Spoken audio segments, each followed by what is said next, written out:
2013ರಿಂದ 18ರವರೆಗೆ ಮುಖ್ಯಮಂತ್ರಿಯಾಗಿರುವಾಗ ಆಗ ಹಾಲು ಉತ್ಪಾದಕರಿಗೆ ಇನ್ಸೆಂಟಿವ್ ಆಗಿ 5 ರೂಪಾಯಿಯನ್ನು ಕೊಡ್ತಕ್ಕಂಥ, 1 ಲೀಟ್ರಿಗೆ 5 ರೂಪಾಯಿ ಕೊಡ್ತಕ್ಕಂಥ ಕೆಲಸವನ್ನು ಮಾಡಿದೆ. 1 ಲೀಟ್ರಿಗೆ 5 ರೂಪಾಯಿ.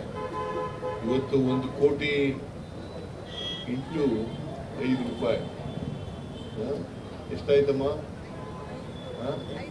5 ಕೋಟಿ. ರೈತರಿಗೆ ಸರ್ಕಾರದಿಂದ 5 ಕೋಟಿ ರೂಪಾಯಿಗಳನ್ನು ಕೊಡ್ತಾ ಇದ್ದೀವಿ. ಒಂದು ದಿನಕ್ಕೆ 5 ಕೋಟಿ ರೂಪಾಯಿ ಕೊಡ್ತೀವಿ. ತಿಂಗಳಿಗೆ 150 ಕೋಟಿ.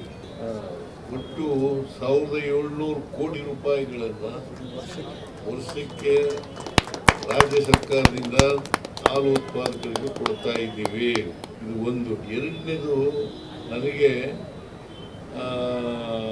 ಮುಖ್ಯಮಂತ್ರಿ ಆದಂಥ ಸಂದರ್ಭದಲ್ಲಿ 2013ರಲ್ಲಿ ನನಗೆ KMFನವರು ಮತ್ತು ಮಿಲ್ಕ್ ಯೂನಿಯನ್ನವರೆಲ್ಲ ಬಂದರು. ನಮ್ಗೆ ಹಾಲು ಜಾಸ್ತಿ ಆಗಿಬಿಟ್ಟಿದೆ, ಮಾರಾಟ ಕಡಿಮೆ ಇದೆ ಅಂತ ಹೇಳಿದ್ರು. ಅದಕ್ಕೆ ನಮ್ಮ ವಿದ್ಯಾರ್ಥಿಗಳಿಗೆ ಪೌಷ್ಟಿಕಾಂಶವಾಗಿ ಹಾಲು ಕೊಡಬೇಕು ಅಂತೇಳಿ ತೀರ್ಮಾನ ಮಾಡಿ ಎಲ್ಲ ಶಾಲೆಗಳಿಗೆ, ಅಂಗನವಾಡಿಗಳಿಗೆ ಹಾಲನ್ನು ಕೊಡ್ತಕ್ಕಂಥ ಕೆಲಸವನ್ನು ಮಾಡಿದೆ. 150 ಮಿಲಿಲೀಟರ್ ಒಬ್ಬರಿಗೆ, ಪ್ರತಿಯೊಬ್ಬ ವಿದ್ಯಾರ್ಥಿಗೂ ಕೂಡ, ಹೈಸ್ಕೂಲ್ವರೆಗೆ ಎಲ್ಲ ವಿದ್ಯಾರ್ಥಿಗಳಿಗೆ, ಅಂಗನವಾಡಿ ಮಕ್ಕಳಿಗೆ ಕೊಡ್ತಕ್ಕಂಥ ಕೆಲಸ ಮಾಡಿದ್ರು. ಹಾಗಾಗಿ ಈ ಸಾರಿ ಅಧಿಕಾರಿ ಬಂದ ಮೇಲೆ 2 ಬಾರಿ ಹಾಲಿನ ದರವನ್ನು ಹೆಚ್ಚು ಮಾಡ್ತಕ್ಕಂಥ ಕೆಲಸವನ್ನು ಮಾಡಿದ್ದೀನಿ. ಬಟ್ ಆದರೆ ನಾವು ಹಾಲು ಈ ಮಿಲ್ಕ್ ಯೂನಿಯನ್ಗಳಿಗೆ ಮತ್ತು KMFನವ್ರಿಗೆ ಸಲಹೆ ಕೊಡೋದೇನಪ್ಪ ಅಂತಂದರೆ, ನೀವು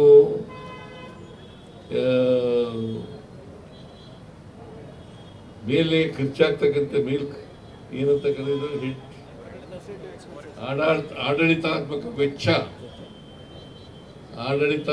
ವೆಚ್ಚ ಕಡಿಮೆ ಮಾಡಬೇಕು.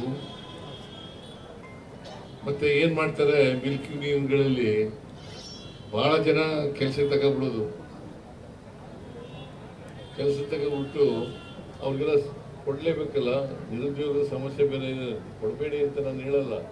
ಎಷ್ಟು ಅಗತ್ಯ ಇದೆ ಅಷ್ಟು ಮಾತ್ರ ತಗೋಬೇಕು, ಜಾಸ್ತಿ ತಗೊಳ್ಬಾರ್ದು.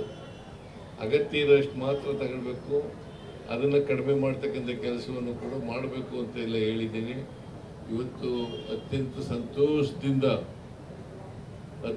ಸಂತೋಷದಿಂದ ಈ ಮಿಲ್ಕ್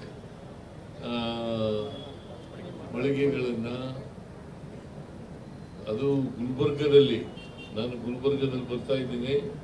ಗುಲ್ಬರ್ಗದಲ್ಲೇ ಎಲ್ಲ 500 ಮಳಿಗೆಗಳನ್ನು ಕೂಡ ಉದ್ಘಾಟನೆ ಮಾಡೋಣ ಅಂತ ಹೇಳಿದ್ದೆ MDಗೆ, KMF MDಗೆ. ಹಾಗಾಗಿ ಇವತ್ತು ಇಲ್ಲಿ ಅತ್ಯಂತ ಸಂತೋಷದಿಂದ ಉದ್ಘಾಟನೆ ಮಾಡಿದ್ದೇನೆ.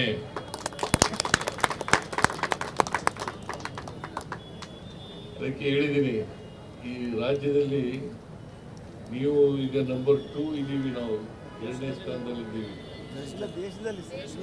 ದೇಶದಲ್ಲಿ ನಂಬರ್ 2 ಸ್ಥಾನದಲ್ಲಿದ್ದೀವಿ.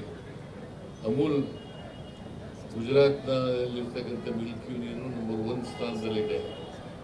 ನಾವು 2ನೇ ಸ್ಥಾನದಲ್ಲಿದ್ದೀವಿ. ನಾವು 1ನೇ ಸ್ಥಾನಕ್ಕೆ ಬರಬೇಕು. ಬಿಕಾಸ್ ಇಲ್ಲಿ ಪೊಟೆನ್ಷಿಯಲ್ ಇದೆ. ನಾವು ಉತ್ಪಾದನೆ ಮಾಡಲಿಕ್ಕೂ ಪೊಟೆನ್ಷಿಯಲ್ ಇದೆ, ಮಾರಾಟ ಮಾಡಲಿಕ್ಕೂ ಕೂಡ ಪೊಟೆನ್ಷಿಯಲ್ ಇದೆ. ಇಲ್ಲಿ ಅದರಿಂದ ನೀವು ಇದನ್ನು ಹೆಚ್ಚು ಮಾಡಲಿಕ್ಕೆ ಪ್ರಯತ್ನ ಮಾಡಬೇಕು ಅಂತಕ್ಕಂಥ ಮಾತುಗಳನ್ನು ಹೇಳಿ, ಇದನ್ನು ಅತ್ಯಂತ ಸಂತೋಷದಿಂದ ಮತ್ತೊಮ್ಮೆ ಉದ್ಘಾಟನೆ ಮಾಡಿದ್ದೇನೆ ಅಂತ ಹೇಳ್ತಾ ನನ್ನ ಮಾತುಗಳನ್ನು ಮುಗಿಸ್ತೇನೆ.